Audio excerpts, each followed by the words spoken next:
Öte arzan baxada 2 xanlı kvartira çıxartacaq yurttaşlar istiqbalının yanında Luçvaya köçədə. Girgəndən koridor yanımızda sancılımız caylaşqayına.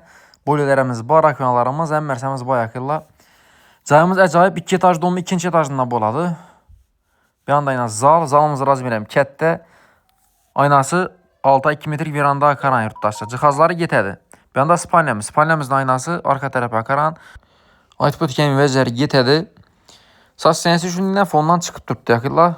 Bu aynamız şu 6 metrlik veranda karağan. Bir de ataplenələrimizdən ba. Kuxnyamızdan yine əcaib. Birimizin bir spalnya tipər sezəram boladı bir mala. Kuxnyanı arayan çıxarıb ərb durub. Ya doğru işödən eşik açıq bər sezəram boladı kuxnyaya. Tak. İşödən yine 6 metre 2 metre veranda çıxamız. 2 aynan spades tərəfə qaran. Ataplenələrimiz ba. Moralarımız bezapasını yaptırıb. Yukarı çık getkana. Yaxılla gördüyünüzlər cay zakonni. Əcaib. Bunun baxada cay tapmışlar. Doğrudan padizin üstündən mesta bayırtdaşlar. Doğru kuxnyanı köçür. Bir anda yine bir xana tipərsəzə boladı bir malal. Kuxnyadan aytıb ötkənimizdən bir xana köçürsəzə boladı. Baxasan gələn olacaq 305 milyon son yurttaşlar. Bitər. Sağ olunla, baxlı olunla.